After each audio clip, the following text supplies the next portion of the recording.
Assalamualaikum warahmatullahi wabarakatuh. Kembali lagi di channel Pejuang P3K. Sebelum menonton, jangan lupa subscribe, share, like, dan komen ya. Langsung saja kita simak videonya.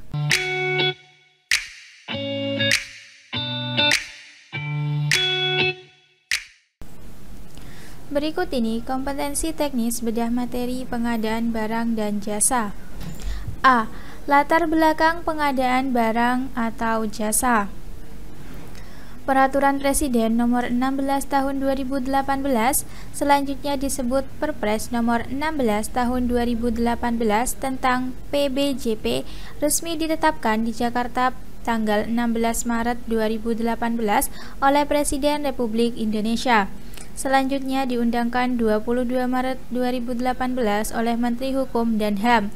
Terbitnya Peraturan Presiden Nomor 12 Tahun 2021, selanjutnya disebut Perpres Nomor 12 Tahun 2021 yang diundangkan pada tanggal 2 Februari 2021 mengubah Perpres Nomor 16 Tahun 2018. Peraturan ini merupakan salah satu pelaksanaan bagi Undang-Undang Nomor 1 Tahun 2004 tentang Perbendaharaan Negara.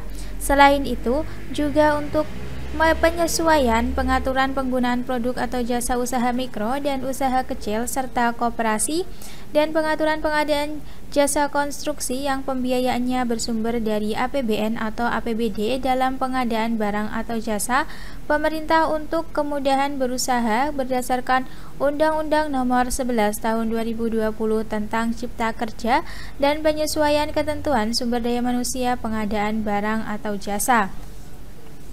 Latar belakang pengaturan pengadaan barang atau jasa pemerintah oleh alasan-alasan sebagai berikut. 1. Pengadaan barang atau jasa pemerintah yang semakin kompleks dan nilainya semakin membesar setiap tahunnya. Perkembangan anggaran dan realisasi pengadaan barang atau jasa pemerintah yang terus meningkat yang memerlukan peraturan yang lebih baik. Kondisi ini membutuhkan sistem, manajemen, SDM profesional, dan aturan yang komprehensif. 2. Kondisi pasar dan lingkungan bisnis yang berkembang dengan cepat dan sangat berbeda dengan kondisi 5 atau 10 tahun yang lalu. Baru-baru ini banyak sekali muncul model bisnis berupa kolaboratif ekonomi atau ekonomi kolaboratif dan sharing ekonomi atau ekonomi berbagi. Konsep model ekonomi seperti inilah yang kemudian diterapkan dalam aturan pengadaan melalui katalog elektronik berupa katalog elektronik nasional, katalog elektronik sektoral, dan katalog elektronik lokal.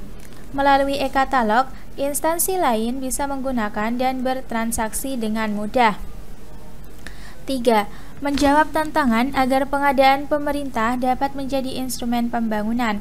Kebijakan pengadaan harus bisa bersifat inklusif dan bertujuan untuk mendapatkan value for money untuk barang atau jasa yang dibeli. Terbitnya Perpres Nomor 16 Tahun 2018 maupun Perpres Nomor 12 Tahun 2021 mengamanatkan agar meningkatkan peran serta usaha mikro, usaha kecil, dan koperasi, memperluas kesempatan berusaha, meningkatkan penggunaan produk dalam negeri, mendukung penelitian, serta termasuk mewujudkan pemerataan ekonomi dan meningkatkan pembangunan yang berkelanjutan. Pada fungsi layanan pemerintah dalam rangka pelaksanaan kegiatan pembangunan, secara umum terdapat dua kelompok besar kegiatan atau aktivitas yang mengawali kebutuhan pengadaan barang atau jasa, yaitu kegiatan operasional untuk pelaksanaan kegiatan pemerintahan dan kegiatan pembangunan dalam bentuk berbagai investasi di seluruh wilayah Negara Kesatuan Republik Indonesia. Pengadaan barang atau jasa terkait operasi fungsi layanan pemerintah biasanya dilakukan untuk menunjang kegiatan operasional sehari-hari yang sifatnya berulang secara terus-menerus dan mempunyai pola kebutuhan pengadaan yang tetap, misalkan pembelian alat tulis kantor atau kebutuhan lain yang mendukung jasa pelayanan kepada masyarakat. Pengadaan barang atau jasa yang terkait investasi dilakukan setelah adanya kajian secara keekonomian dengan beberapa indikator kelayakan yang pada akhirnya didapat kesimpulan bahwa suatu investasi layak untuk dilakukan. Investasi tersebut dilakukan dalam rangka menambah peningkatan pelayanan kepada masyarakat yang diwujudkan dalam bentuk proyek-proyek seperti proyek infrastruktur, inisiatif pengembangan sumber daya manusia, dan proyek-proyek lain. Sifat pengadaan dalam bentuk proyek ini tidak terus-menerus, melainkan mempunyai waktu mulai dan akhir penyelesaian dan mempunyai keunikan antara proyek satu dengan proyek lainnya. Dalam melaksanakan kegiatan operasional dan investasi melalui proyek-proyek, fungsi layanan pemerintah berupaya memberikan layanan masyarakat atau publik untuk bidang-bidang yang tidak mampu diberikan oleh usaha swasta atau untuk bidang-bidang strategis yang memang diamanatkan undang-undang untuk dilakukan oleh pemerintah, dan pelayanan operasional yang memang hanya bisa dilakukan oleh pemerintah. Layanan publik yang diberikan fungsi layanan pemerintah antara lain mencakup beberapa layanan berikut. 1. Pembangunan fasilitas jalan dan jembatan. 2. Pembangunan sarana pendidikan. 3. Penyediaan layanan kesehatan. 4. Penjagaan keamanan masyarakat dan sebagainya. Pengadaan yang dilakukan oleh fungsi layanan pemerintah dalam rangka pelaksanaan kegiatan pembangunan adalah kegiatan yang sangat penting karena terkait 1. Mendukung kegiatan pemerintah dalam operasional sehari-hari dan investasi. 2. Menyediakan layanan masyarakat atau publik baik yang bersifat strategis, taktis, dan operasional. B. Pengertian pengadaan barang atau jasa. Pengadaan barang atau jasa menurut Perpres sebagai berikut. Pengadaan barang atau jasa pemerintah yang selanjutnya disebut pengadaan barang atau jasa adalah kegiatan pengadaan barang atau jasa oleh kementerian atau lembaga atau perangkat daerah yang dibiayai oleh APBN atau APBD yang prosesnya sejak identifikasi kebutuhan sampai dengan serah terima hasil pekerjaan. Perpres nomor 12 tahun 2021 pasal 1 ayat 1.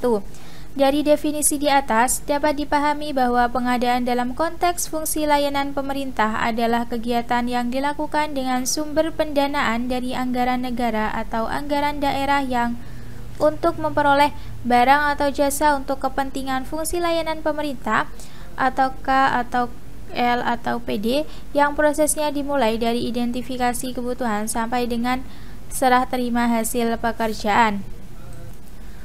Secara umum, pengadaan dimulai dari perencanaan pengadaan, persiapan pengadaan, sampai dengan pelaksanaan pengadaan.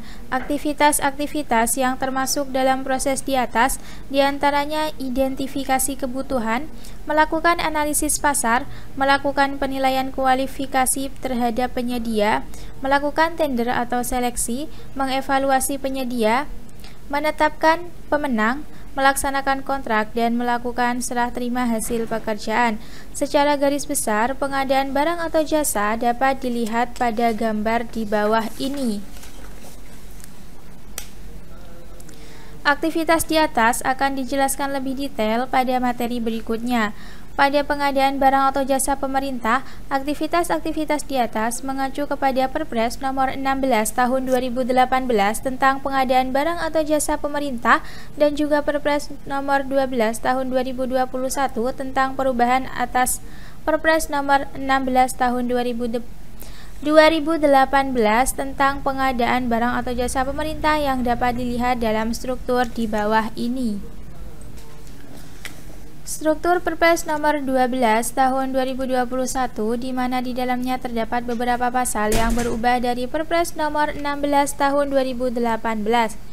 Jumlah pasal dan ayat yang mengalami perubahan pada Perpres nomor 12 adalah 34 pasal dari total 94 pasal dalam Perpres nomor 16 tahun 2018, penambahan 4 pasal baru yang disisipkan dan 144 ayat dari total 421 ayat dalam Perpres nomor 16 tahun 2018. Poin perubahan pada Perpres nomor 12 tahun 2021 yaitu A. Tujuan pengadaan, B. Pelaku pengadaan, C. Persiapan pengadaan, D. Pemilihan penyedia, E. Pengecualian, F. UMK, Koperasi dan Produk Dalam Negeri, G. SDM dan Kelembagaan, H. Sanksi dan Pelayanan Hukum, I. Ketentuan Peralihan. Ruang lingkup Perpres baik Perpres nomor 16 tahun 2018 maupun Perpres nomor 12 tahun 2021 dapat dipahami dari dua sudut pandang, yaitu pengguna dan pembiayaan, yang selanjutnya diuraikan sebagai berikut. A. Kementerian adalah perangkat pemerintah yang membidangi urusan tertentu dalam pemerintahan. Contoh, Kementerian Pekerjaan Umum dan Perumahan Rakyat, Kementerian Dalam Negeri, dan Kementerian Pertahanan. B. Lembaga adalah organisasi non-kementerian negara dan instansi lain pengguna anggaran yang dibentuk untuk melaksanakan tugas tertentu berdasarkan Undang-Undang Dasar Republik Indonesia tahun 1945 atau peraturan perundang-undangan lainnya. Contoh, Lembaga Kebijakan Pengadaan Barang atau Jasa Pemerintah, Lembaga Administrasi Negara, dan Lembaga Ketahanan Nasional. C. Perangkat daerah adalah unsur pembantu kepala daerah dan Dewan Perwakilan Rakyat Daerah dalam penyelenggaraan urusan pemerintahan yang menjadi kewenangan daerah. Contoh, Dinas Pekerjaan Umum dan Tata Ruang, Sekretariat Daerah, dan Bapeda. 2. Dari sudut pandang pembiayaan, ruang lingkup mencakup pengadaan barang atau jasa yang A. Menggunakan anggaran pendapatan belanja negara atau APBN.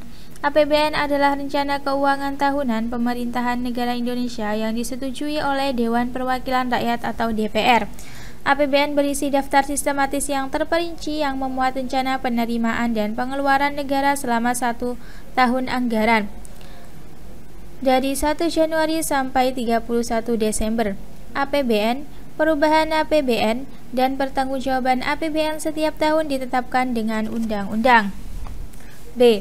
Menggunakan anggaran pendapatan dan belanja daerah atau APBD.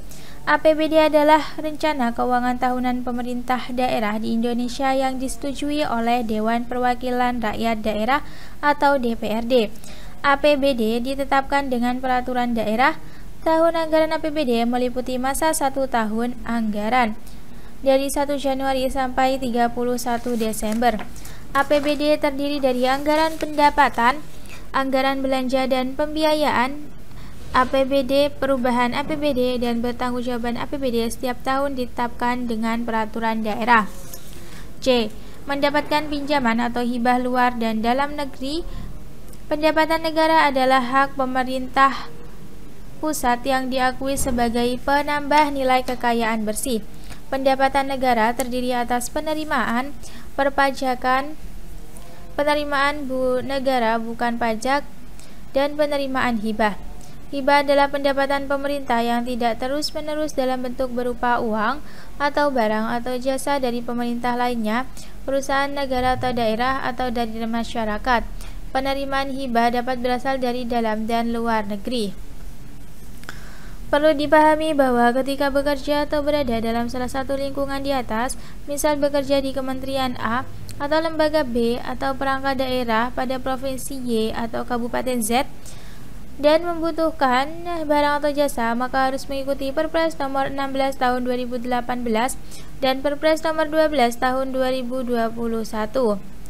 Aspek kedua adalah apabila menggunakan salah satu dari pembiayaan yang APBN atau APBD atau pinjaman luar dan dalam negeri atau dana hibah baik penuh atau sebagian, maka harus mengikuti Perpres nomor 16 tahun 2018 dan Perpres nomor 12 tahun 2021. C. Jenis pengadaan barang atau jasa. Pengadaan barang atau jasa mempunyai berbagai ragam berupa bahan, material, dan jasa. Sehingga untuk memudahkan pengelolaan pengadaan barang atau jasa, organisasi biasanya melakukan pengelompokan jenis barang atau jasa berdasarkan karakteristik, cara penanganan, pelaksanaan pekerjaan jasa, kebutuhan kompetensi pengelolaan yang diperlukan. Pengelompokan jenis pengadaan biasanya dilakukan berdasarkan kesamaan pasokan, pengguna kebutuhan, dan penyedianya. Sebagai contoh, pengadaan pulpen, kertas, kursi, kendaraan dapat dikelompokkan dalam jenis barang, sementara pekerjaan pembangunan gedung, pembangunan konstruksi, jembatan dikelompokkan dalam jenis pengadaan jasa konstruksi. Lalu pertanyaan yang muncul berikutnya adalah, mengapa perlu dilakukan pengelompokan jenis barang atau jasa dalam pengadaan? Pengelompokan jenis barang atau jasa secara strategis dapat meningkatkan efisiensi kerja dan proses pengadaan serta meningkatkan produktivitas. Pengelompokan jenis barang atau jasa memungkinkan pengelola pengadaan untuk 1. Mendapatkan cara terbaik dalam menangani suatu jenis pengadaan sesuai dengan karakteristik penanganan pelaksanaan pekerjaan barang atau jasa. 2. Mengetahui jenis pengadaan barang atau jasa yang menghabiskan dana terbesar. 3. Memahami kondisi pasar dari suatu jenis pengadaan dan siapa saja pemain utamanya. 4. Mengetahui kompetensi apa yang diperlukan untuk menangani suatu jenis pengadaan. Sebagai contoh, penanganan pengadaan barang dengan pengadaan pekerjaan konstruksi akan memerlukan cara dan kompetensi yang berbeda dari segi pengelolaannya, di mana penanganan pengadaan pekerjaan konstruksi akan lebih membutuhkan integrasi pengetahuan dalam bidang teknis, komersial, hukum, dan logistik untuk menyelesaikan kontrak konstruksi. Jenis pengadaan barang atau jasa pemerintah sesuai dengan Perpres nomor 16 tahun 2018 dan perubahannya dibagi menjadi 4 kelompok besar.